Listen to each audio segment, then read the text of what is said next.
speak in English only. English please. Good evening mga ka-series. For today, meron kaming challenge na gagawin. Ito yung tinatawag namin Speak in English Only Challenge. And this is an answer to all the Karens out there, the bad Karens, not the good one, na laging nag-eavesdrop sa mga usapan ng ibang tao and then sasabihin nila, English only. Yan, ito yung parang challenge namin. Tanungan kami na puro English lang yung sasabihin namin or yung language namin.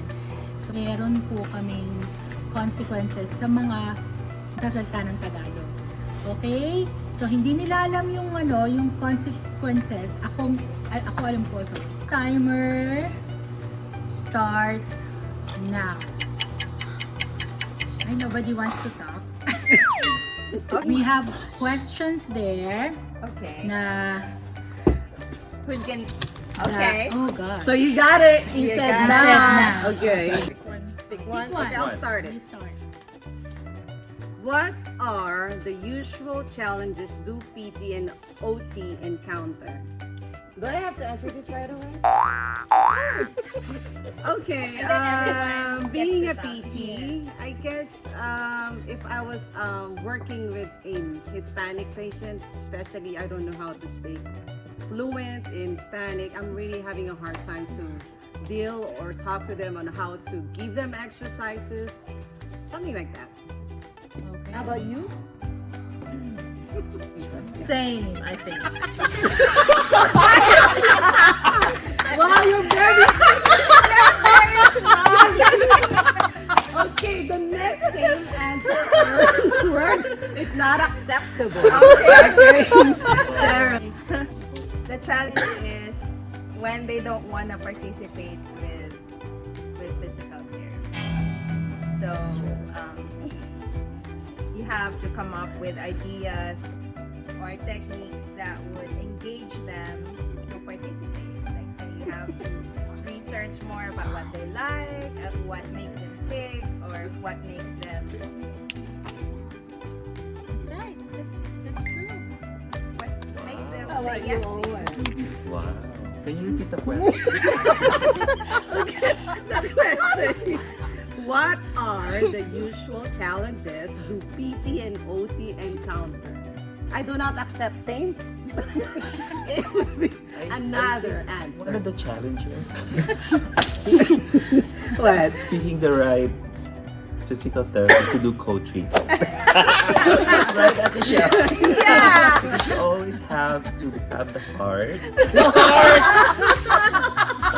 To show the therapist that you care. Ah, okay. A positive outcome.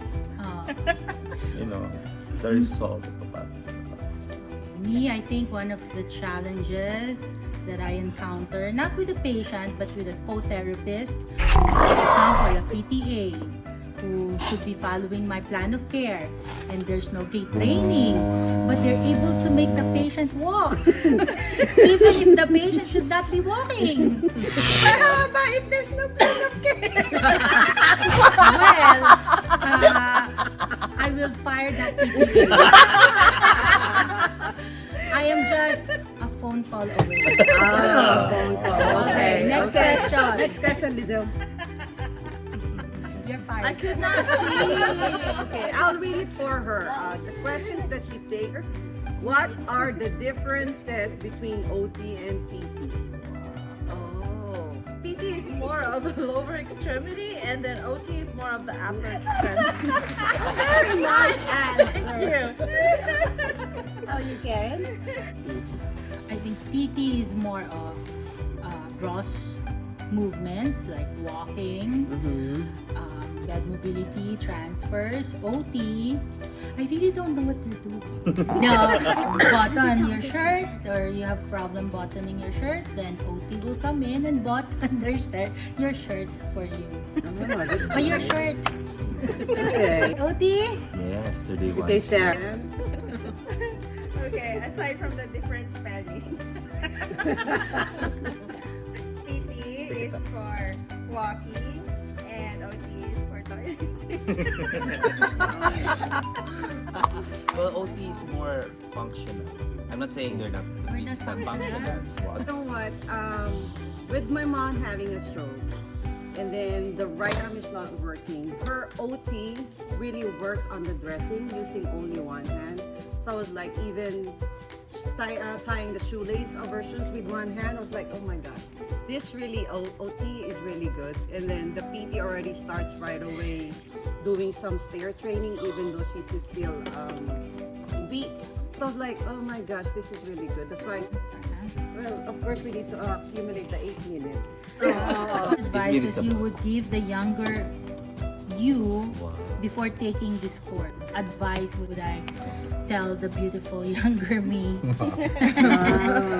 Well, first of all, I'd probably tell her to still take the course of physical therapy, because this is a very rewarding. Once you graduate, take the boards, you pass, if you go to the US, if that's your plan, you would actually have a very, it's a rewarding job. Because Right. it's hard to lift patients if you also have to lift yourself. Okay, I would tell my younger me to invest more on being physically fit because this kind of job is very physically demanding, because of course we will be dealing with a lot of patients who have issues with strength, have issues with difficulty with mobility, difficulty with functional stuff. So like what Karen said earlier, if you don't invest on your health first and foremost, then it would be hard helping others as well. So I guess I have to invest on myself. Miss The Universe. Miss Usapang series is really flying her colors. I think It's hard to find. I advise my younger to just go with the flow. Just go, won't even change. I don't know what to say. And that's your final. Yun. Oh my gosh! Yun. Yun.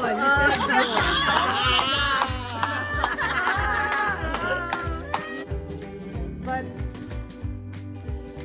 in the first vlog that Leah said, this job is very fulfilling job, and I thank you. Okay, but you sorry. I will tell my younger me that, are you sure you want to be a physical therapist? Because this job Yes. is not for a Miss Universe era or something. Oh. So I'll make sure that I will tell myself that you can handle stress, patience, and as well as, of course, the demand of doing notes that you have to finish it because your boss is like, Oh, well. Sharon. Right. Okay, you want me to read it for you? I think Karen will read it. I'll read it for you. Who wrote that? Would you encourage young people to take or to become physical therapists or occupational therapists to take this course? personally, I would say yes. What would happen to the future generations if the generation stops now about producing good therapists like us? You know, if the generation doesn't produce future good therapists, then what would happen to the patients who would have benefited from the intervention that we would have been, we would be giving them in the future? So if the future stops up within us, and no more physical therapists or occupational therapists, no more, we would no longer produce good therapists like us, then there would be no more future for all bedridden patients, no more future for patients who will be suffering from stroke, from traumatic brain injury, or issues they may be having. So yes, I would encourage the younger generations to, yes, pursue. It's not only financially rewarding, it is very rewarding as a career. That you can so yes, come and join and propagate the career. So we would produce a better future, and I think. Very, very Why? interesting and challenging. What's the question? My answer is, I believe that children is the future. We should really let show them all the best inside. That's my greatest love. Yes, the greatest love. And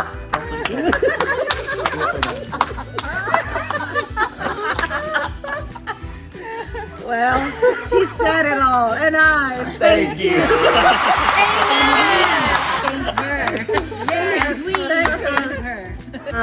I would encourage someone, especially if they have the ability to, or kind of like interest to physical therapy. Other than that, I thank you. What are your unforgettable experiences as a therapist? Unforgettable. unforgettable. Oh, that's a very tricky question. Unforgettable. I already forgot. Unforgettable experience. After 2 weeks, I approached my boss because there's this thing that I don't like that therapist. She's very pushy, and she always forces me to do this. I'm like, okay, With that kind of voice. I know, but I exaggerated. You know. Well, each time that I move, like for example in OC, and each time, and then now I'm here in Bakersfield, there's a lot of unforgettable people that I have to meet and enjoyed with, and that's what like sticks on me all the time. Not really with the work itself, but mostly with the people that around me. And thank you. Are you crying? It's so cute. But are you happy moving here in Bakersfield? Oh yes, yes, of course. Especially I met you. Before that, I met you already. Oh yeah, that's true. I have a lot of unforgettable experiences as a physical therapist. So I have a patient who has dementia. Experience with one patient, skilled nursing facility, and she has dementia. So I've tried all my best. I tried my best to get her attention, to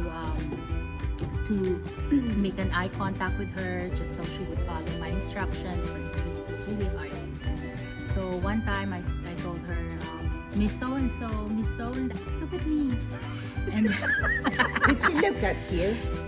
she was looking that way. I was sitting here, right? So I was facing her, but she was looking that way. So I said, please look at me. She looked at me and she went like this. Why would I look at you? You're not even pretty.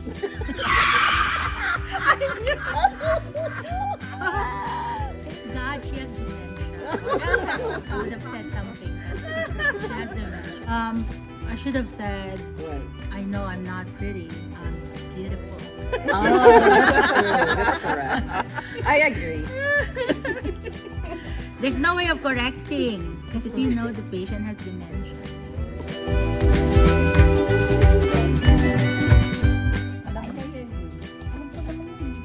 Wait, oh my God, Owen. Kain, tapos uminom. Guyain mo kagad ah. Guya. Okay, next. Lizelle, close your eyes. Okay. Oh, close your eyes. Sharon.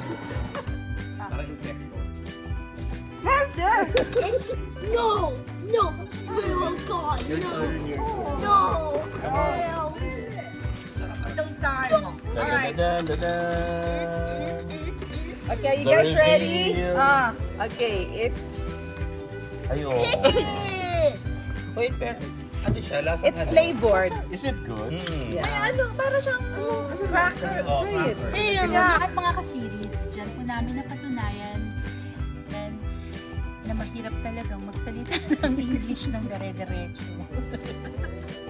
Mahirap po. Pero sila kaya nila, ako hindi. Sila yung mga ano.